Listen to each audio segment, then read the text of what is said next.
오늘 제가 우리 성도님들과 함께 나누려고 하는 하나님의 은혜의 말씀은요. 우리 마태복음 22장 23절부터 33절 말씀이고요.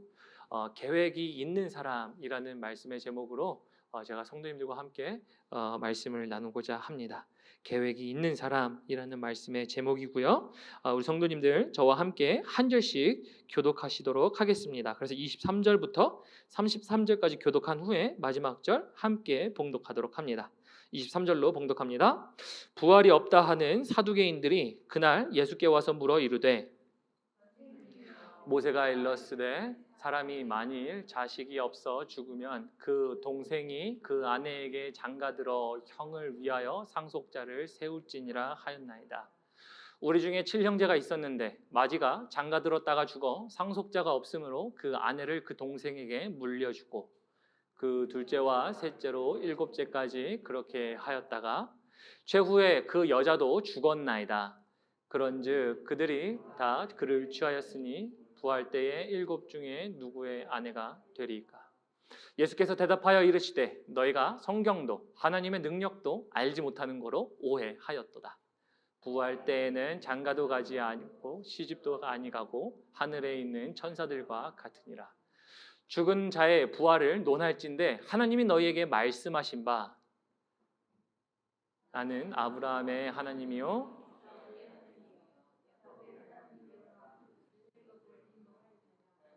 하나님은 죽은 자의 하나님이 아니요 살아있는 자의 하나님이시라 하시니. 우리 함께 읽겠습니다. 무리가 듣고 그의 가르치심에 놀라더라. 아멘. 우리 하나님의 말씀입니다.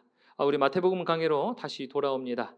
마태복음 강해로 돌아왔고요. 오늘 본문 말씀을 보면요, 이제 부활에 대한 이야기입니다. 부활에 대한 말씀이고요. 근데 부활의 말씀을 나누기 전에 저는 먼저 우리 성도님들과 함께 계획에 대한 말씀을 좀 먼저 나누고 싶습니다. 계획이라는 말씀이 논의되어야 부활에 대하여 논의할 수 있는데요. 우리 성도님들 아마 이 말씀 자주 들어보셔서 아실 겁니다. 이런 말이 있는데요. 계획이 없는 목표는 한낱 꿈에 불과하다 라는 말이 있습니다. 우리 많이 들어보셨습니까? 계획이 없는 목표는 한낱 꿈에 불과하다. 네. 이 말은 생텍쥐베리가 한 이야기인데요. 명언사전에 딱 쳐보면 아주 많이 나오는 어떤 그런 말들이에요. 근데 제가 왜 계획을 나누냐 하냐면요, 계획을 세우게 될 때 이 말은 지금 우리의 행동은 달라지고요, 우리의 행동이 달라지기 때문에 우리가 원래 설정한 목표를 잘 이룰 수 있음을 계획이라는 것을 잘 이야기하고 있지요. 그래서 계획이 있어야 원래 설정한 목표를 잘 이룰 수가 있습니다. 그래서 여기 계획이 생긴다는 것은요, 전제 조건이 포함되어 있어요. 어떤 전제 조건이냐면요, 목표가 생겼다라는 전제 조건이 있습니다. 목표가 있어야 우리가 계획을 수립하겠죠. 그리고 우리는 목표가 있을 때 계획을 수립하고 그 계획에 따라 삶으로, 실천으로, 행동으로 옮기는 것들이 바로 이 계획 안에 있다라는 것입니다. 그래서 이 계획은 목표가 전제 조건이기 때문에 그 목표가 무엇인지에 따라서 계획은 바뀌는 거거든요. 그러므로 목표는 너무나도 중요한 거예요. 목표가 있어야 계획이 생기고 계획이 생겨야 계획에 따른 실행이 되기 때문이에요. 그래서 이 목표가 얼마나 중요했는지 하버드에서는요, 하버드 대학교에서 예전에 하버드 공개 수업 연구회라는 게 있었습니다. 그래서 공개 수업을 통해서 어떤 강의처럼 하는 게 있었는데요. 거기서 이제 박사들이 모여서 연구를 했다라고 하는데요. 사람이 갖고 있는 이상과 목표, 그것이 얼마나 인간 행동에 끼치는 영향이 큰지 무려 25년 동안 연구했다라고 합니다. 근데 그 25년 동안의 데이터를 모아서요, 이제 사람들을 조사해 보니까 3%의 사람들이 매우 명확한 자기 목표를 갖고 있었대요. 단 3%만이 굉장한 명확한 자기 목표를 갖고 있었고요. 그리고 이들은 그 자기 목표가 명확하다 보니까 그것을 끊임없이 행동으로, 실천으로 나아가면서 그것을 이루어냈다라 그래요. 그래서 25년간의 과정을 축적해서 보니까 3%의 목표를 명확하게 갖고 있었던 사람들은 그들이 사회에서 지도자들이 되거나 어떠한 저명한 인사가 되어 그들이 사회에서 큰 리더의 모습들로 있었다라고 이야기를 합니다. 그리고 그 중에서 또 10%는요, 10%의 사람들은요, 비교적 정확하고 단기적인 목표가 있었다랍니다. 롱텀의 목표가 아니라 단기적인 목표가 있었는데요. 그 10%의 사람들은 단기적인 목표를 매 순간순간마다 실현해야 하는 순간으로 인식하고 그것을 순간순간마다 해갔대요. 그러니까 앞 사람은 장기적이었지만 이번 사람은 단기적이었는데요. 그럼에도 불구하고 단기적인 목표가 있었던 사람들은 매 순간마다 무엇을 해야 할지 계획하며 실천하며 나가다 보니까 그들의 삶에서는요, 이제 각 분야에서 전문가 영역을 담당하는 중산층 영역의 사람들이 되었다라고 이렇게 이야기를 합니다. 그리고 그 다음에 이제 3%, 10%, 그 다음에 이제 60%로 떨어지는데요. 60%의 사람들은요, 목표가 모호했다라고 이야기합니다. 목표가 없었던 건 아니에요.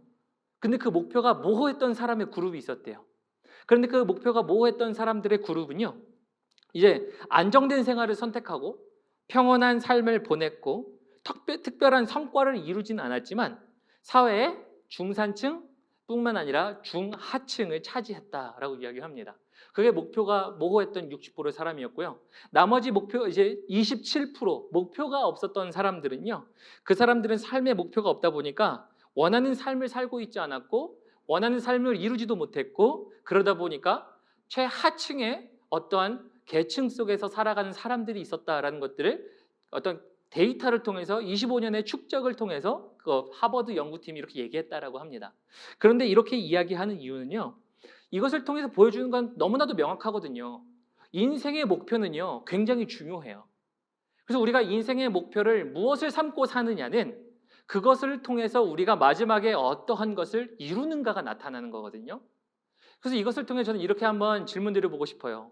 우리 성도님들의 인생의 목표는 무엇입니까? 이렇게 생각할 수 있어요. 내 단기 인생의 목표는 무엇이고 내 장기 인생의 목표는 무엇일까라고 한번 생각해 보실 수가 있을 것 같습니다. 그런데 이 목표에 대해서 이야기하지만요. 저는 또 한 가지 더 애드하고 싶은 게 이거예요. 오늘 말씀을 통해서 하고 싶은 거는요. 우리의 목표의 범위는 과연 어디까지인가라는 겁니다.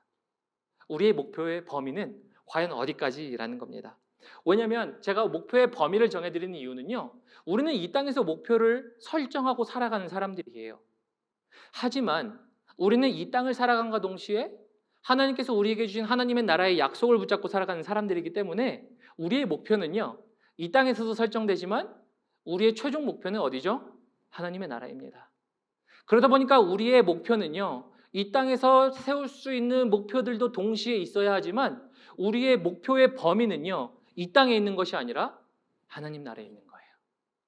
그것이 우리의 신앙인의 삶의 목표가 된다라는 겁니다.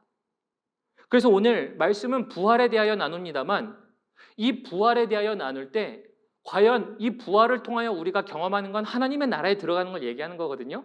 결국은 우리 인생의 목표가 부활을 통해 하나님의 나라의 목표를 두며 살아가는가라는 목표 설정이에요.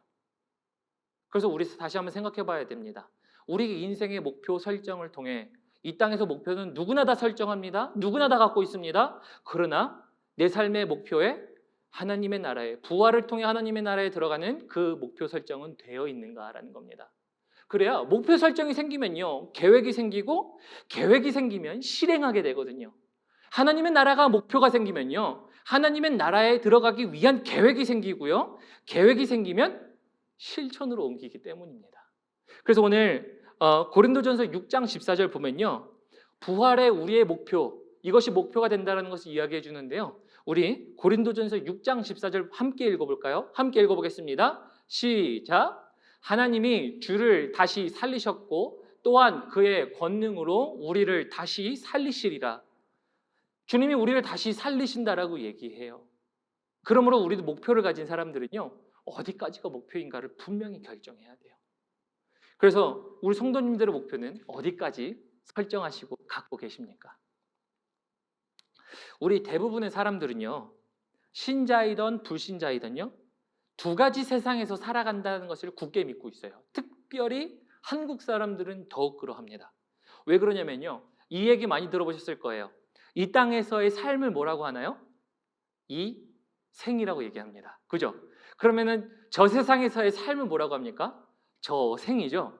근데 이 생과 저생을 불교적인 용어가 들어와서 이 땅에서의 깨달음이라는 것을 통해서 이승, 깨달을 승자를 통해서 이승이라 그래요. 그러면 이제 저쪽 세상에서에 대한 깨달음을 생각하면 뭐라고 얘기하죠? 저승이라 그래요. 그래서 많은 분들이 저승사자라고 그러잖아요. 저승사자 이런 거는요, 우리 저라는 순 한글말과 그리고 승사자, 저쪽 세계에 있는 그런 사람 사자라는 것들의 개념이에요. 그러다 보니까 우리 모든 사람들, 특별히 한국 사람들은요, 두 가지 세상에 살 거라는 인식이 항상 있었어요. 이 세상에서 살지만 나는 저 세상에서도 살 것이다 라는 것이에요. 근데 오늘 본문 말씀은 우리에게 무엇을 이야기하냐면요, 정확하게 이렇게 얘기합니다. 저 세상의 삶이 있다라는 거예요. 저 세상의 삶은 어떤 세상의 삶이냐면 부활 이후의 삶을 이야기하고 있어요. 그래서 오늘 본문 말씀은 부활이 없다라고 믿는 사람들이 지금 이야기합니다. 오늘 사두개인들이요, 부활이 없다라고 믿는 사람들이었거든요. 이 사람들은. 그래서 이 사람들은 이 생에 대한 이야기만 하는 사람들이었어요. 이 사람들이 그래서 와서 예수님께 묻습니다. 예수님, 우리는 이 세상에서 사는 것이 끝이라고 생각하는데 부활에 대하여 한번 속 시원하게 말씀해 보시죠 라며 시험하면서 예수님에게 이제 지금 첫 형제가 있었는데 그 형제가 죽었고요. 그 형제가 죽으니까 아내가 있는데 그 기업을 물려받기 위해서 이제 두 번째가 결혼하고 세 번째가 결혼하고 네 번째가 결혼해서 다 죽었는데 그러면 부활 후에 도대체 누구의 아내가 되겠습니까? 라고 하며 예수님을 시험하는 거죠. 그러니까 부활도 믿지 않는 자들이 부활에 대하여 예수님 보고 본인들도 볼 수 없는, 알아볼 수 없는 부활의 세계에 대하여 이야기하세요라고 하며 시험을 하고 있는 거죠. 그런데 이런 시험 가운데 예수님이 이렇게 대답하십니다. 우리 본문 말씀 29절 보면요, 부활에 대하여 정확하게 이렇게 얘기합니다. 예수가 대답하여 이르시되 너희가 성경도 하나님의 능력도 알지 못하는 거로 오해하였도다 라고 이야기합니다. 그래서 이것을 통해서 저희는 무엇을 볼 수 있냐면요, 이런 사람을 볼 수 있어요. 사두개인들은 부활에 대하여 거부하는 사람들이었거든요. 그러다 보니까 부활에 대하여 없다고 생각하는 사람, 이 땅에서만 살아간다라고 생각하는 사람들의 특징은요, 두 가지가 나타나요. 특징 첫 번째로 나타나는 것은요, 그들이 성경을 몰라요. 성경을 모르는 사람들은요, 이 땅에서의 삶이 끝이다라고 얘기합니다. 우리 그런 사람들 너무 주변에서 많이 보지 않습니까? 그래서 영어에서 지금 한때 유행하던 단어 그거 뭐였죠? 욜로 들어보셨나요? 욜로? You live only once. 당신이 사는 건 딱 한 번만 산다. 그러니까 당신이 원하는 대로 살아라 라는 것들이 한동안 유행이었죠. 이게 지금 부활에 대하여 믿지 못하는 사람들의 특징이에요. 그래서 성경을 모른다라고 해요. 근데 사두개인들이 정말 성경을 모르는 사람들이었을까요? 이 사람들은요, 성경을 아예 안 보던 사람들이 아니었어요. 이 사람들은 지금 바리새인과 더불어 이제 그들과 다 동일하게 하나님 앞에 거룩하게 살아가고자 했었던 어떤 분파적인 사람들의 모습이거든요. 근데 우리 본문 말씀 이때 당시에는 지금 성경이 우리가 보는 신약이 아니기 때문에 구약에서 이야기하는 부활을 좀 논의해 봐야겠습니다. 구약에서 과연 부활을 정말 이야기할까? 우리 호세아서 6장 2절 볼까요? 호세아서 6장 2절 보면요, 우리 함께 읽어보도록 하겠습니다. 시작. 여호와께서 이틀 후에 우리를 살리시며 셋째 날에 우리를 일으키시리니 우리가 그의 앞에서 살리라. 우리가 언제 누구 앞에서 산다고요? 주님 앞에서 산다라고 이야기합니다. 물론 이 말씀은 예수 그리스도로 말미암아 성취되는 약속이긴 하지만 부활이 있다라고 얘기해요, 성경에서. 자, 그럼 이것을 우리 성도님들에게 이야기해 보겠습니다. 우리 성도님들, 만약에 신앙이 있고 믿음이 있다라고 한다면요, 나는 성경을 안다라고 한다면 어떤 것이 있죠? 우리는 부활에 대한 믿음이 있습니다. 성경은 부활에 대하여 이야기를 해요. 그러므로 신자가 갖고 있는 한 가지는요, 부활신앙이에요. 특별히 그리스도인들에게 있어서 부활신앙이 왜 중요하냐면요, 부활신앙은 우리에게 있어서 모든 고난과 환난을 이겨낼 수 있는 원천이 됩니다. 예를 들어서 이 땅에서의 삶이 끝이라고 생각해 보십시오. 우리 성도님들이 지나가고 있는 고난이 이 땅에서 느껴지는 것이라고 생각만 한다면요, 그러면 고난을 피하는 게 정답일 거예요. 그래서 고난을 피하십시오라고 하는 설교가 맞아요. 그러나 그 고난이 끝이 아니라 고난 가운데 우리는 부활합니다. 그러면 우리는 그 고난 때문에 고난으로 끝나는 것이 아니라 고난 이후에 부활을 통하여 누리게 되는 하나님의 나라를 바라보므로 이 땅의 고난이 좋게 하나님의 나라의 것과 비교할 수 없도다라는 하나님의 말씀이 믿어지기 시작해요. 그럼 이 부활신앙을 갖고 있는 사람들은 무엇이냐면요, 이 땅의 고난을 이겨낼 수 있는 성도예요. 오늘 바리새인은 이게 없었어요. 그러나 만약 제가 이렇게 여쭙겠습니다. 우리 성도님들이 나는 성경을 알아. 나는 말씀을 믿어. 라고 신앙이 있어. 라고 하시는 분들은 어떤 신앙이죠? 부활신앙을 소유한 자들이라는 거예요. 성경이 부활을 이야기하기 때문이에요. 우리는 다 부활신앙을 믿는 사람들입니다. 우리는 부활할 사람들이에요. 주님께서 우리를 마지막 날 주님과 함께 살리실 겁니다. 두 번째, 이제 이 땅에만 있는 사람들, 우리가 부활을 얻고 이 땅에서만 산다라고 하는 사람들의 특징은요, 두 번째 특징은 이런 겁니다. 하나님의 능력을 모른다는 거예요. 오늘 본문 말씀이 이렇게 되어 있죠. 너희는 성경도 모르고 하나님도 모른다라고 되어 있죠. 자, 그래서 우리 성도님들 하나님을 아십니까? 하나님을 아신다면 부활도 아시는 거예요. 부활도 아셔야 해요. 하나님이 부활을 말씀하시기 때문이에요. 우리 이런 신앙을 갖고 있는 사람이 물론 구약의 사람이지만 신약의 설명을 통해 보면요, 우리 히브리서 보면요, 히브리서 11장에 이 부활 신앙을 갖고 있었던 구약의 한 사람을 이야기해요. 히브리서 11장 17절부터 19절 이 말씀은 구약에 있던 사람들 역시도 부활 신앙을 갖고 있었다라는 것을 이야기하거든요. 우리 17절, 18절, 19절 우리 함께 보도록 하겠습니다. 제가 봉독합니다. 아브라함은 시험을 받을 때에 믿음으로 이삭을 드렸으니 그는 약속들을 받은 자로 돼 그 외아들을 드렸느니라. 그에게 이미 말씀하시기를 내 자손이라 칭할 자는 이삭으로 말미암으라 하셨으니 그가 하나님이 능히 이삭을 죽은 자 가운데서 다시 살리실 줄로 생각한지라. 비유컨대 그를 죽은 자 가운데서 도로 받은 것이니라. 아브라함이 가졌던 것은요, 부활 신앙이었어요. 물론 이 말씀의 성취는 그리스도로 말미암아 성취되었지만 그가 갖고 있던 신앙은요, 내가 외아들을 죽였을 때 주신 이도 주님이시니 다시 살리실 이도 주님이시리라 라고 얘기하며 그는 이 부활 신앙을 갖고 있었어요. 그래서 이 땅 가운데 사는 것이 삶의 끝이다 라고 생각하는 사람들은요, 성경도 모르고요, 하나님의 능력도 몰라요. 우리 하나님은 능력의 하나님이십니다. 우리 하나님은 부활의 하나님이세요. 우리 하나님은 우리를 다시 살리실 수 있는 능하신 하나님이시기 때문에 이 하나님을 안다면 우리는 부활신앙에 대한 신앙이 있게 됩니다. 이게 부활신앙의 사람들입니다. 그러므로 사두개인들과 반대로 부활이 있음을 알고 그 인생의 목표가요, 다시 목표로 갑니다. 그 인생의 목표가 이 땅에 있지 아니하고 우리 인생의 목표가 하나님 나라에 있는 사람들은요, 이제 그 사람들은 성경을 알고 하나님의 능력을 알아 목표가 하나님의 나라이기 때문에 그 하나님의 나라에 대한 계획을 세우고요, 계획을 세우기 때문에 실천까지 나가는 사람들이에요. 이게 부활신앙을 가진 사람들입니다. 이것이 신자의 삶 아니겠습니까? 그래서 저는 이것을 한마디로 정리하면 이렇게 정리할 수 있습니다. 믿음이 있는 자들의 목표는요, 믿음이 있는 자들의 목표는 이 땅의 삶에서만 있지 않고요, 믿음이 있는 자들은 부활하여 하나님과 영원히 거할 하나님의 나라가 삶의 최종 목표예요. 그러니까 목표를 이 땅에서도 잡지만 안 잡는다고 얘기하지 않습니다. 이 땅에서도 우리가 이룰 목표들을 설정합니다. 삶 가운데서, 가정 가운데서, 직장 가운데서 우리 자녀들의 삶을 우리가 어떻게 계획하고 목표를 세울까 목표를 정합니다.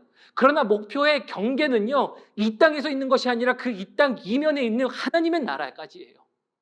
그래서 이렇게 질문한 거예요, 서두에. 우리 성도님들의 목표는 어디까지이십니까? 우리 성도님들의 목표는 어디까지라고 말씀드리는 겁니다. 그러면 딱 문득 떠오르는 생각이 있어야 됩니다. 하나님, 내가 갖고 있는 지금 목표는 무엇이죠? 내가 하나님 앞에서 갖고 있는 지금 이 목표는 무엇이죠? 지금 이 땅에서 정해져 있습니까? 아니면 하나님의 나라까지 가 있습니까? 믿는 신자들은요, 하나님의 나라까지 우리가 신앙이 가 있어야 됩니다. 그래서요, 성경은요, 지금 이제 이 영원히 하나님과 거하는 순간을 뭐라고 설명하냐면요, 이것을 결혼에 비유하세요. 결혼식에 비유하시면서 그 목표에 대한 것들을 결혼으로 설명하시는데, 우리 요한계시록 21장 2절 함께 봅니다. 요한계시록 21장 2절 함께 보면요, 우리 함께 읽어보겠습니다. 시작.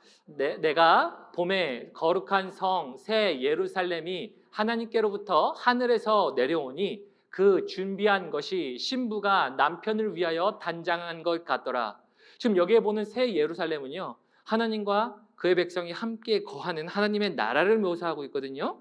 그런데 이 하나님의 나라를 묘사하면서 그것을 신부가 신랑을 위하여 단장했다라고 얘기합니다. 그런데 이 신부 단장을 또 사도 바울은 뭐라고 얘기하냐면요. 이렇게 얘기합니다. 사도 바울은 이렇게 얘기하는데 고린도후서 11장 2절 봅니다. 우리 이것도 함께 읽어보겠습니다. 고린도후서 11장 2절 함께 읽습니다. 시작. 내가 하나님의 열심으로 너희를 위하여 열심을 내노니 내가 너희를 정결한 처녀로 한 남편인 그리스도께 드리려고 중매함이로다. 그 지금 성경 전체는요. 우리의 목표가 어디에 있는지를 정확하게 설정하고 있고요. 하나님의 나라라고 설정하고 있고요. 그 순간을 결혼식에 비유하면서 결혼식에 있을 나를 위하여 그 목표가 정해진 사람들을 위하여 계획을 수립해서 나가는데 그 계획이 뭐라고요? 사도 바울은 이렇게 얘기합니다. 그리스도께 단정한 처녀로 정결한 처녀로 너희를 드리기 위하여 준비하노라 중매하노라라고 얘기합니다. 그런 거로 이런 겁니다. 우리 성도님들의 삶 가운데 믿음으로 말미암아 목표가 이 땅에 있지 아니하고요. 하나님의 나라 부활까지 가 있다면요. 우리 성도님들의 계획은 이제 어떤 계획이 쓰는 거냐면 바로 내가 주 앞에 거룩하게 준비될 것이 무엇인가에 대한 계획을 세우기 시작하세요. 계획이 그렇게 돼요. 하나님, 내가 어떻게 해야 하나님 앞에 정결한 처녀로 신부로 내가 준비될까요? 어떻게 계획을 할까요? 계획이 세워지기 시작해요. 마찬가지거든요. 우리 지금 지난주에 우리 게스트 목사님께서도 말씀하셨죠. 요즘 시대에 비트코인이 유행이고 부동산도 유행이고 여러 가지 유행이 있을 수 있어요. 근데 여러 가지 유행이 있으면 거기에 우리는 목표가 있거든요. 투자할 때 이 투자를 통해서 내가 이렇게까지 해보겠다라는 목표가 있어요. 그 목표를 통해서 우리는 계획을 세우고 계획을 실행합니다. 맞죠? 하나님의 나라도 마찬가지예요. 목표가 생기면요. 당연히 계획이 생겨야 돼요. 그런데 문제는요. 우리 안에 이 계획이 잘 안 세워져요. 목표는 있는 것 같은데 그 목표에 따른 계획이 잘 지켜지지 않아요. 그래서 오늘 우리가 이 말씀을 통해서 점검해 봐야 될 것 이거예요. 나는 어떤 계획을 세우며 하나님의 목표를 이루어 가는가예요. 그래서 목표가 생기면요, 계획이 생기는데요. 우리의 믿음의 사람들은요, 그리스도와의 연합이 최종 목표이기 때문에요. 부활하여 그리스도와 영원히 거하는 목표가 설정됐다면 계획이 생긴다라고 말씀드렸고요. 저는 이 계획을요, 그래서 이제 두 가지로 나누도록 하겠습니다.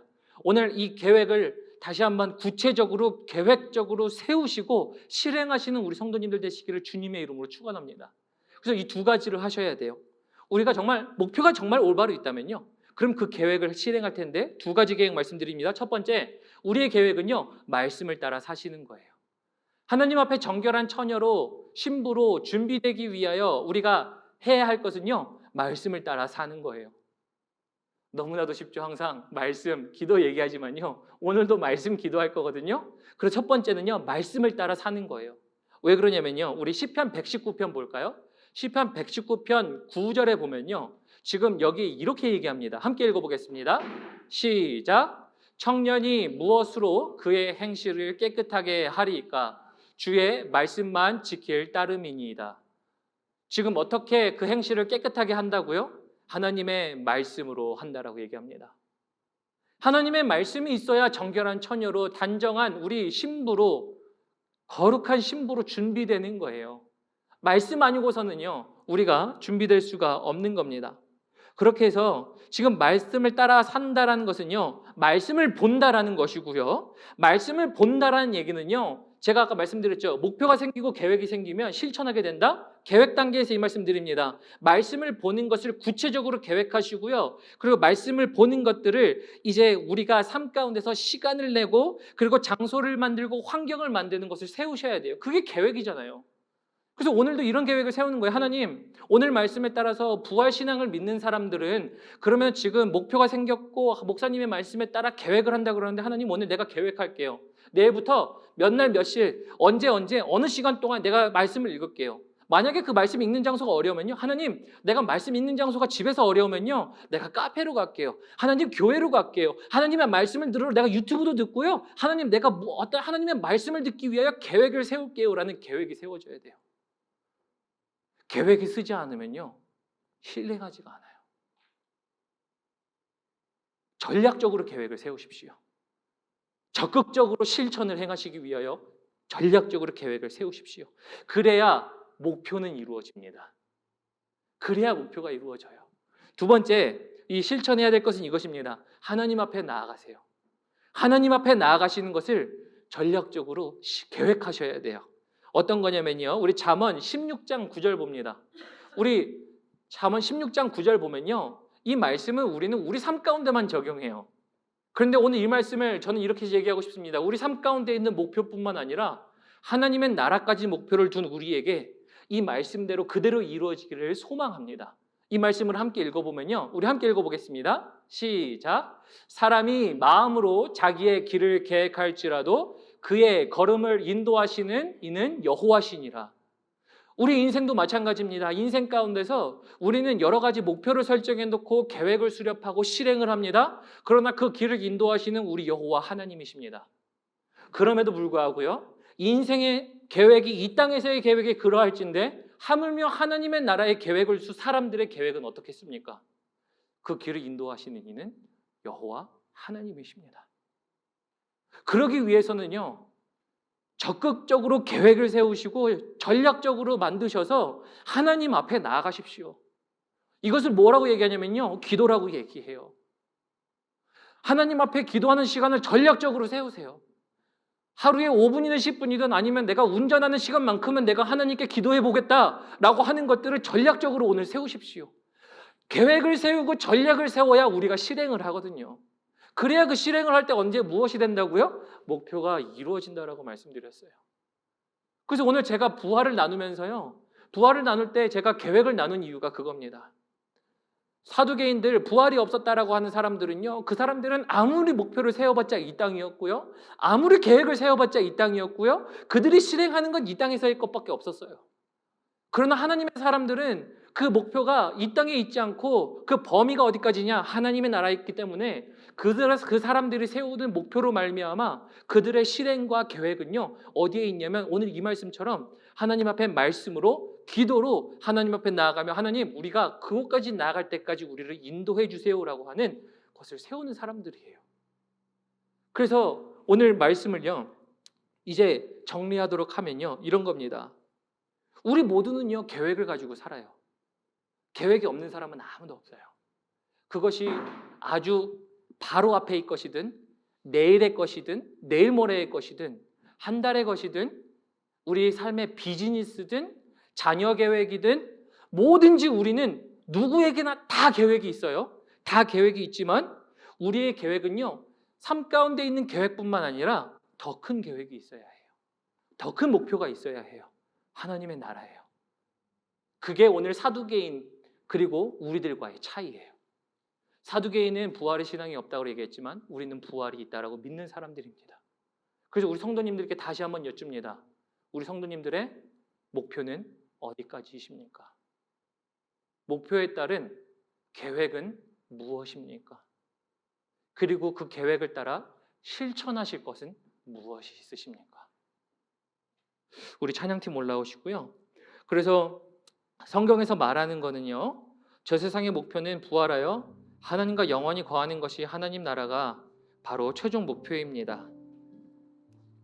그래서 우리 오늘 마지막 말씀 보았죠? 잠언 말씀에 보면 그 모든 길을 인도하시는 이가 누구시라고요?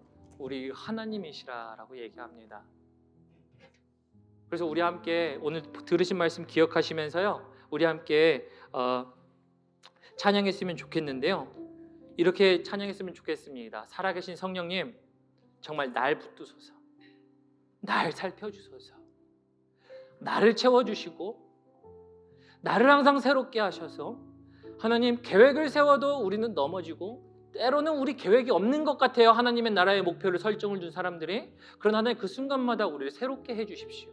그래서 그 여정들을 여호와께서 인도해 주십시오라고 고백하며 우리 함께 들으신 말씀 생각하시면서 이 찬양 함께 고백하시면서 나가시도록 하시겠습니다. 살아계신 하나님, 성령님 찬양합니다. 살아계신 성령님, 날 붙드소서. 살아계신 성령님,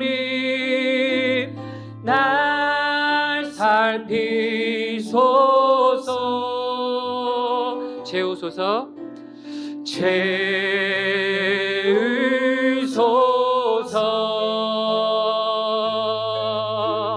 채우소서.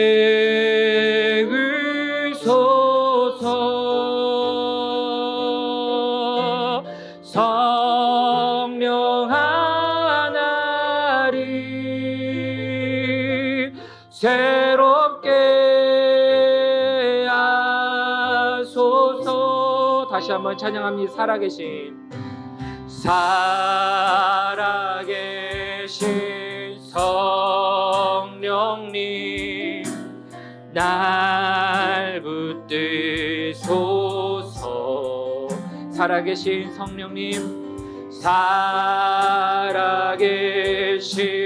성령님 날 살피소서. 주님 우리를 채워주십시오. 채우소서.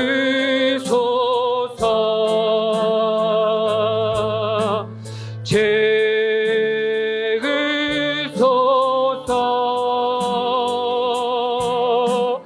성령 하나님 새롭게 하소서. 채우소서. 채우소서.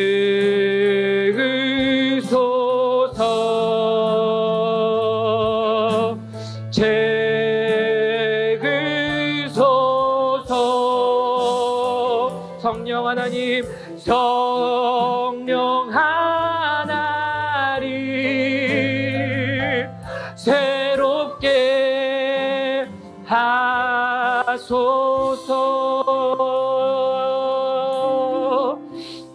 아멘. 제가 말씀 나눌 때 이렇게 말씀드렸죠. 목표가 있는 사람은 계획이 있고요, 계획이 있는 사람은 계획되면 실천한다라고 말씀드렸어요. 오늘 말씀을 들으시면서 구체적으로 하나님 나라를 위한 목표가 있으시다면 부활신앙을 믿으시는 성도님들은 어떤 계획을 세우시겠습니까? 계획을 통해 실천할 것은 무엇입니까? 하나님께서 도전하시고 조명하신 줄 압니다. 그 말씀하신 것 주님 앞에 올려드리고요, 하나님께 잘 지킬 수 있도록 도와달라고 기도하시고요. 또 두 번째, 이제 우리가 삶의 궁극적인 목표를 새롭게 세울 수 있도록 원래 있었는데 없었다면 세워질 수 있는 하나님의 나라를 위하여 우리 인생의 목표를 가장 잘 세울 수 있도록 도와달라고 하면서 우리 두 가지 우리 기도하시고요, 그 이외에 생각나신 것들이 있다면 우리 하나님께 함께 올려드리면서 기도하면서 나가도록 하겠습니다. 우리 같이 기도합니다. 하나님 참 감사합니다. 우리에게 오늘 말씀을 통하여 말씀하신 바 하나님, 우리는 부활신앙을 소유한 자는 하나님 그것이 인생의 목표이고, 인생의 목표를 가진 자는 하나님 계획을 수립한다는 것이며, 하나님 계획을 가진 자들은 실천으로 옮겨나가며 하나님 그 계획을 실행해 나가는 것임을 보았습니다. 하나님 우리의 계획, 하나님 아버지 앞에 말씀으로 사는 것이고, 하나님 우리가 하나님 앞에 서는 것입니다. 하나님 말씀으로 선다라는 것은 하나님 말씀을 본다라는 것이고, 말씀을 본다라는 얘기는 하나님 우리 삶 가운데 시간을 정하고 장소를 정하고 하나님 환경을 조성하며 하나님의 말씀을 본다라는 것인데, 하나님 우리가 그 계획을 온전히 성취하며 나아가고 있습니까? 하나님뿐만 아니라 하나님 앞에 선다라는 것은 하나님 우리가 하나님의 앞에서 우리를 인도하시는 하나님께 우리의 삶을 마주한다는 것인데, 하나님 그것이 기도 말고는 어디에 있습니까? 하나님 기도로 하나님 우리의 계획을 세우며 실천하며 나아갑니까?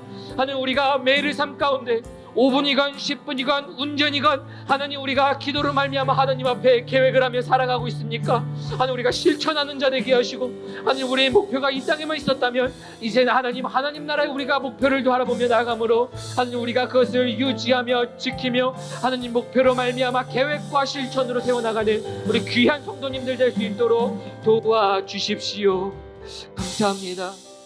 하나님 오늘 말씀을 통하여 분명히 하나님께서는 우리 모든 성도님들의 심령 가운데 하나님 우리가 무엇을 지켜야 할지, 무엇이 계획이어야 될지 말씀하신 바 하나님 그것이 있다라고 믿습니다. 각 개인마다 다르겠지만 그러나 우리가 목표를 향하여 달려가기에 목표는 같고 계획은 달라도 하나님 이제 우리에게 말씀하신 바 그 계획들을 실행하며 실천하며 나갈 수 있도록 도와주십시오. 하나님, 그것을 실천하기 위해서 우리는 때로는 목표를 잊어버리고 계획을 짜도 그대로 안 할 때가 있지만 우리를 도우시는 성령 하나님의 도우심으로 말미암아 우리는 그것이 가능함을 믿습니다.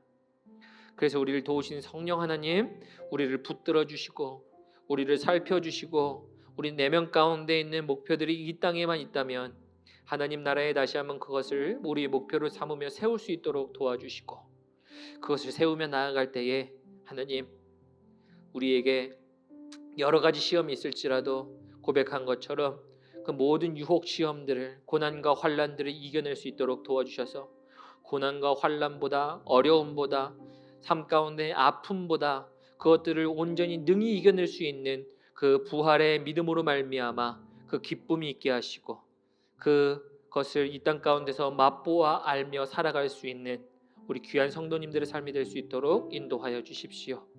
하나님, 오늘 이곳 가운데 예배하러 모일 때 빈손으로 오지 아니하고 하나님을 기억하며 하나님께서 주신 것을 다시 한번 감사함으로 일부를 떼어드리며 나온 우리 모든 성도님들이 있습니다. 그 손길마다, 생각마다, 헌신마다 하나님께서는 모든 사람의 마음을 감찰하신 하나님이시오니 하나님, 하나님께 감사함으로 기쁨으로 드리며 나온 성도님들마다 하나님께서 주신 것 이상으로 배로 하나님께서 갚아주시고, 하나님 갚으실 뿐만 아니라 그 삶이 하나님께 온전히 인도함을 받는 삶이 되어 하나님의 신령한 것들로 거두게 하시고 하나님의 것으로 거둘 때에 하나님, 우리는 거둘 뿐만 아니라 하나님 그것으로 기뻐하며 즐거워하며 열매를 맺는, 그리하여 우리가 매 순간 한순간마다 우리가 성숙해지며 걸어갈 수 있는 우리 귀한 성도님들 될 수 있도록 도와주십시오. 하나님, 가정 가운데, 하나님 재정 가운데 어려움 자들 있습니까? 하나님, 또한 우리 비즈니스와 여러 가지 때문에 마음 상한 분들이 있습니까? 하나님께서 위로하시고 하나님께서 축복하여 주셔서 그 모든 삶 속에서도 하나님을 가장 우선으로 찾을 때 하나님이 그 모든 일들을 해결해 주시는 하나님의 놀라운 역사가 있기를 간절히 축복하며 이 모든 말씀 살아계신 예수님의 이름 받들어 감사하며 기도드렸습니다. 아멘. 아멘.